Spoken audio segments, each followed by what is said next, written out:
Bonjour, bienvenue dans cette nouvelle vidéo. Je suis Lucie Pinblanc, je suis coach de vie, professeure de yoga. J'aime me présenter comme accompagnante de l'humain puisque je suis avant tout passionnée par l'être humain, la découverte de tout l'étendue de ce que c'est que vivre l'aventure humaine. Dans cette vidéo, j'ai envie d'évoquer l'éthique ou la déontologie professionnelle et en particulier comment moi je l'applique, qu'est-ce que c'est que ma déontologie, mon éthique professionnelle en tant qu'accompagnante. Et donc, c'est parti. Qu'est-ce que l'éthique professionnelle? Je suis allée me baser sur une recherche sur internet pour y trouver autre chose que ma propre idée. Et j'ai trouvé quelque chose d'intéressant qui partait de l'origine latine du mot éthique, qui revient à parler d'une manière de vivre. Donc dans le cadre d'un métier, ça peut être une façon qu'on va avoir basée sur un comportement et sur des valeurs de pratiquer notre métier. Alors moi initialement j'ai une formation de journaliste, donc il y a une charte de déontologie chez les journalistes et ça me semble tout à fait approprié que chaque type de profession soit encadré par une déontologie. Le coaching est un métier récent, mais il y a aussi une charte de déontologie qui est proposée pour les coachs et qui est imposée aux coachs qui vont être formés ou en tout cas qui vont appartenir à une fédération reconnue.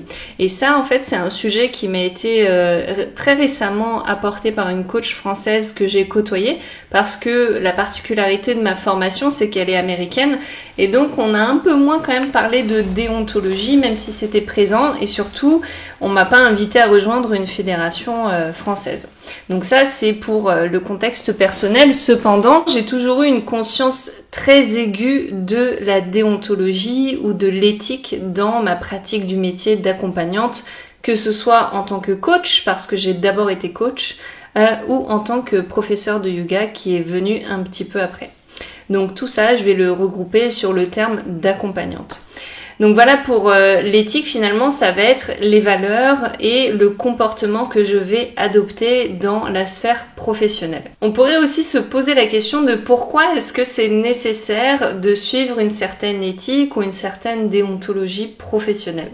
Ça, je pense que c'est intéressant aussi que chaque personne se pose cette question-là pour son propre métier ou ses métiers si vous avez plusieurs professions. Je trouve à titre personnel que c'est nécessaire à la fois en tant qu'accompagnante, mais aussi en tant qu'humaine qui est au contact d'autres humains, ou en tant que personne individuelle si vous voulez, et également à troisième titre en tant qu'entrepreneur.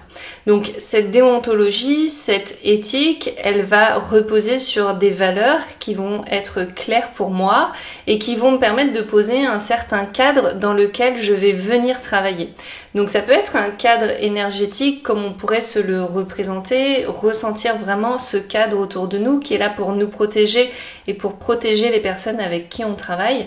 Mais ça peut aussi être un cadre structuré à l'écrit avec des mots qui indiquent voici le cadre déontologique ou éthique dans lequel je désire travailler. Et c'est un peu comme poser une intention aussi. Je vais poser mon intention de toujours travailler selon ces règles que je vais établir, que ça peut être inspiré par mon propre processus, mes valeurs personnelles, mes réflexions, mais ça va être aussi inspiré par ce qui peut se pratiquer dans cette branche-là de mon métier ou dans des branches qui peuvent être assez proches. Voilà, si vous devez chercher à poser un cadre éthique ou déontologique, c'est un petit peu la réflexion qui m'est venue. Et cette réflexion-là, finalement, j'ai trouvé très utile d'enregistrer cette vidéo parce que je pense avoir toujours travaillé dans une certaine forme d'éthique et de déontologie parce que ça a toujours été important pour moi. Cependant, j'ai remarqué que je ne m'étais jamais clairement posé la question pour le métier du coaching. Alors, là où je suis pas inquiète, c'est que je suis...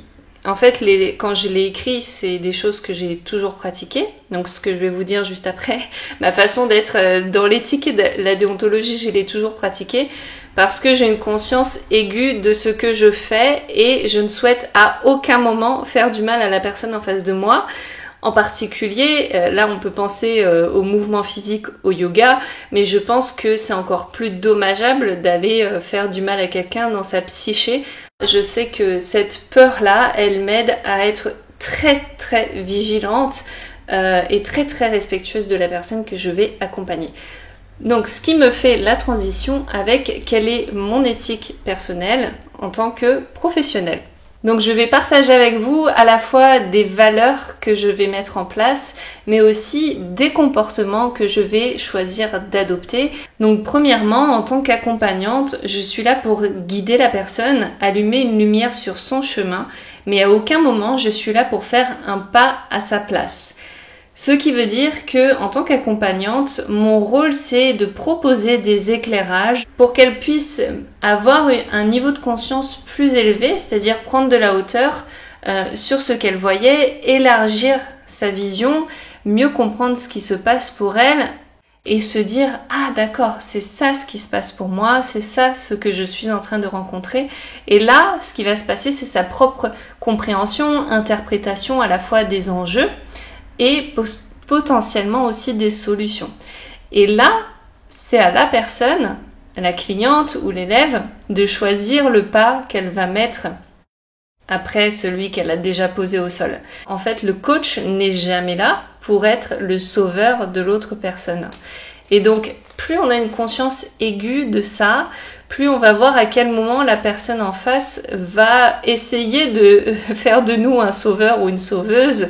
Et c'est à nous de l'accompagner avec amour, bienveillance et toujours l'ouvrir à un peu plus de prise de conscience de ce qui se joue pour elle à ce moment-là, pour qu'elle ait le plaisir de redevenir l'actrice ou l'acteur de sa vie et vraiment décider du pas à faire ou pas. Ce qui est très proche de la prochaine chose, qui est de proposer et ne jamais imposer. Je vais toujours proposer des choses à faire, des compréhensions aussi, ou commencer à éclairer en disant peut-être que moi j'ai l'impression que peut-être il se passe ça pour toi, mais qu'est-ce que tu en penses? Et en même temps que je propose quelque chose, je suis très vigilante à la façon dont je le dis, mais aussi à tout le paraverbal, tout ce qui ne va pas être verbalisé par la personne en face, par son corps, par son regard, par les micro-mouvements. Est-ce que j'ai l'impression que c'est un non, non, non, je suis pas du tout d'accord là-dessus, et auquel cas je vois que ça sert à rien d'aller beaucoup plus loin dans ma proposition. Ou bien est-ce que c'est vraiment oui, en fait là t'es en train de me dire un truc que je ressentais au fond de moi et là merci de le verbaliser, de le clarifier pour moi, et là je sens que ça aide la personne d'aller poser des mots, d'aller clarifier des choses. Et encore une fois, ce n'est qu'une proposition d'interprétation qui va peut-être l'aider dans l'instant T, ce n'est jamais une vérité générale. Je ne sais jamais mieux que la personne en face de moi ce qu'elle est en train de vivre, ce qu'elle est en train de ressentir et la place que tout cela peut avoir dans sa vie. Je vous ai justement parlé du fait que c'est extrêmement important pour moi d'être à l'écoute, ce qu'on peut appeler une écoute active, donc d'être vraiment sincèrement avec le cœur et avec la tête, et c'est là que ça prend aussi beaucoup d'énergie, à 100% à l'écoute et présente pour la personne que je suis en train d'accompagner. Je suis vraiment là pour elle. Ce temps, il est dédié à elle. Il n'est pas dédié à moi en train de me dire « Ah oui, elle traverse ça, alors peut-être que si, que ça pour moi dans ma vie. » Ou « Ah tiens, elle est en train de m'aider à progresser dans mon métier, gna gna gna. » Non, pendant le coaching, je suis là pour elle, pour l'aider. Et en dehors du coaching, moi, je vais avoir des réflexions et je vais avoir des prises de conscience, mais ça, c'est tout à fait autre chose. Quand je suis avec la personne, je suis vraiment là pour elle. Enfin, dans la façon d'accompagner, il y a évidemment le non-jugement et la bienveillance. Alors, la bienveillance est un mot qui est un peu dit à tort et à travers et qui peut avoir un peu l'air d'être cuicui les petits oiseaux, on est tous bienveillants. Cependant, chers amis, ce n'est pas monnaie courante de rencontrer des gens qui sont bienveillants.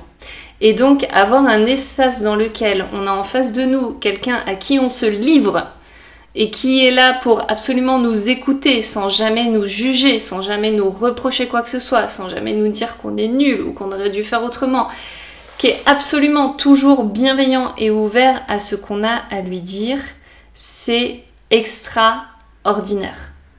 Dans le sens, ça sort véritablement de l'ordinaire. Et pour le pratiquer dans mon rôle en tant qu'accompagnante, je vois à quel point ça peut être rare dans la vie quotidienne parce que même pour moi, je vais pas être à 100% du temps bienveillante et non jugeante dans ma vie personnelle. C'est normal. Je pense qu'il n'y a pas un seul être sur Terre qui est non jugeant et bienveillant 100% du temps avec lui et avec les autres. Mais c'est un excellent exercice relationnel de se proposer d'être non jugeante et bienveillante envers une personne qu'on a en face de nous, et a fortiori quand on est dans l'accompagnement. Je pense que pour moi c'est la base, c'est vraiment la chose de base qui me vient. Si on a ça déjà, on crée une relation qui est extraordinaire. Encore une fois, c'est vraiment l'expression qui me vient. Et enfin, je viens poser un cadre qui est sécurisant. C'est un endroit dans lequel la personne va se sentir bien, va se sentir à l'aise, va se sentir en sécurité pour déposer ce qu'elle a à déposer. Et ça, c'est extrêmement important pour moi. Je vais le verbaliser à toutes les personnes que j'accompagne en coaching, et je les accompagne à la fois à l'oral et dans un espace privé à l'écrit.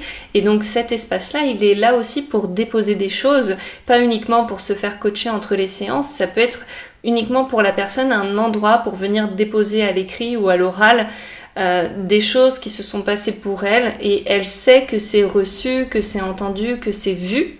Et donc il y a des yeux qui sont là pour lui dire « je vois ce que tu es en train de traverser ». Et donc elle entend aussi « tu existes et c'est ok de traverser ça, c'est normal, tu as le droit de traverser ça ».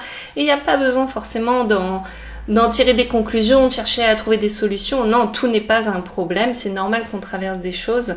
Donc voilà, il y a cet espace de sécurité émotionnelle et de sécurité physique, bien sûr, quand on est en train d'être dans une séance de coaching, voilà, mais ça c'est un petit peu la base. On va être tranquillement assise quelque part.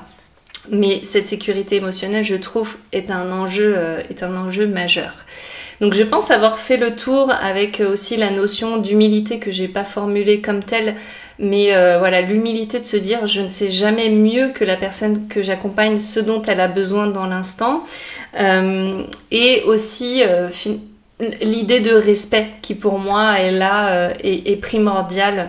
Le respect de la personne en face de moi, le fait qu'elle me respecte aussi, qui est vraiment un respect mutuel, un respect de l'espace dans lequel on évolue, un respect de cet accompagnement en fait qu'on se propose de faire ensemble. C'est véritablement une aventure à deux que l'on vit, parce que quand on est comme ça un individu en face de l'autre, dont l'un des deux délivre beaucoup de lui-même ou d'elle-même, ça crée vraiment un espace énergétique dans lequel il se passe beaucoup de choses. Alors, ce que je mets en place pour respecter mes engagements envers moi-même en tant que professionnelle, ça va être de me faire accompagner. On pourrait aussi se faire superviser, donc d'être toujours accompagnée par une mentor ou une coach auprès de qui je peux venir déposer des choses, et surtout je peux demander une supervision de ce qui s'est passé en cas de doute. Ça, c'est très utile pour avoir un regard extérieur sur un échange et pour toujours progresser aussi dans la pratique, parce que comme je l'ai dit au début, le fait de travailler avec la psyché humaine, quelque chose d'aussi impalpable et à fort enjeu finalement quand on travaille avec la psyché de l'humain, je trouve ça vraiment nécessaire finalement d'avoir un accompagnement, un encadrement qui soit là pour nous aider à être toujours meilleurs dans cette pratique, pour venir prendre plus d'ampleur, nous en tant que professionnels dans cette pratique. Et ça vient progressivement avec le fait qu'on gagne non pas seulement en heures de pratique, mais en conscience sur là où on en est, sur nos enjeux en tant que professionnels, et à s'améliorer véritablement dans cette pratique. Donc ça, c'est voilà, le fait que je suis tout le temps accompagnée, et je parle pas d'un accompagnement business, mais vraiment un accompagnement sur ma pratique à moi. Et en plus de cela, je suis toujours en train d'être formée à une ou deux pratiques supplémentaires pour avoir plus de cordes à mon arc, et aussi c'est des pratiques qui sont dans l'accompagnement. Donc ça me permet de voir comment une autre personne travaille avec éthique, quels sont les éléments de déontologie, voilà, tout ça, ça va vraiment nourrir mon propre parcours et enrichir ma manière de travailler dans le respect des personnes que j'accompagne. Enfin, ce qui va être très présent, c'est que je me questionne énormément et je remets beaucoup en question à la fois mes formations, mes outils, mes croyances, mes façons de penser, mon passé aussi, ce que j'ai pu faire par le passé. Bref, à la fois mes croyances et mes actions en tant que professionnelle, jusqu'à parfois tomber dans un gouffre de doute, mais qui finalement est très bénéfique pour en revenir avec beaucoup plus de clarté, parce que je vais avoir fait un travail de chercher vraiment des réponses. Qu'est-ce que j'ai envie de garder? Pourquoi? Comment est-ce que je peux faire la paix et intégrer les choses qui se sont passées et avec lesquelles je peux être un peu en conflit intérieur, pour ne plus être dans ce conflit intérieur, pour vraiment grandir moi dans ce rôle-là. Et l'idée, c'est de jamais avoir un masque sur les yeux en se disant bah ça en fait il aurait mieux valu que je ne le fasse pas. Et là, on pourrait avoir juste un masque sur les yeux en se disant bon, ça n'a pas existé. Et non, l'idée c'est pas ça, c'est de se dire ok, pourquoi est-ce que je pense ça aujourd'hui? Qu'est-ce que je crois qu'il aurait mieux valu qu'il se passe? Qu'est-ce que au contraire ça peut m'apporter? Qu'est-ce que j'ai à garder de cette expérience? Qu'est-ce que je ne souhaite pas garder? Pour construire quelque chose qui soit véritablement au plus proche de moi à chaque fois et avancer à chaque fois en conscience aussi dans ce travail d'accompagnante. Et je vais ajouter à ça que j'utilise des pratiques énergétiques qui vont me soutenir dans mon travail avec les autres pour que je sois moi dans une zone protégée, pour que mes clientes soient dans une zone protégée. Et je vais aussi toujours avoir un cadre qui est très clairement défini. Donc ça fait partie des bases en tant que coach. Mais c'est vrai que dès qu'une personne commence à travailler avec moi, c'est très clair de où est-ce qu'on échange ensemble sur ça. Voilà, les choses sont clairement dites et moi j'aime bien aussi visualiser cet espace, comme je vous le disais, comme un espace aussi énergétique. Donc on entre dans l'espace, après on referme cet espace le jour où il doit se refermer. Donc voilà, un cadre clair. Je suis soutenue dans des pratiques énergétiques et je chemine en conscience en sachant là où j'en suis moi personnellement, quels sont mes défis, pour ne pas projeter sur la personne en face par rapport aux problématiques qu'elle va me rapporter en me disant bah oui c'est exactement la même chose que ce que je travaille dans ma vie. Et non, chacun ou chacune ses problématiques, ça peut se faire écho. Par contre je ne suis pas là durant les coachings pour évoluer sur mon propre chemin, mais je suis là pour donner de la place à cette personne pour qu'elle puisse évoluer sur son chemin à elle. En conclusion, je voudrais partager avec vous quelques mots-clés qui sont très importants pour moi en tant qu'accompagnante. Il y a la curiosité, l'ouverture d'esprit, le non-jugement, la bienveillance, l'humilité et le respect. C'en est fini pour le sujet de l'éthique professionnelle en tant que coach, qu'accompagnante de l'humain. J'espère que cette vidéo vous aura intéressé. Si jamais vous êtes intéressé pour travailler avec moi, je vous invite à lire la barre de description ou à vous rendre directement sur mon site luciepinblanc.com et à me contacter si vous souhaitez prendre rendez-vous, un rendez-vous découverte qui est gratuit pour qu'on puisse échanger sur vos besoins et sur vos envies. Merci beaucoup d'avoir écouté cette vidéo, d'être resté jusqu'au bout. Je serais ravie de lire vos retours et si vous aussi vous cheminez sur cette réflexion de l'éthique professionnelle en me précisant dans quel domaine vous êtes. Et peut-être que cette vidéo vous aura aidé, auquel cas n'hésitez pas à me dire sur quel point en particulier, si jamais il y a des choses qui ont vraiment résonné avec vous, qui vous ont aidé à clarifier certains éléments. En tout cas, merci et merci à la personne qui se reconnaîtra de m'avoir inspiré cette vidéo en m'envoyant cette question très pertinente de quelle était ma vision de l'éthique en tant que coach. Et sur ce, je vous souhaite une très bonne journée. N'hésitez pas à vous abonner à la chaîne. Je vous embrasse et je vous dis à bientôt.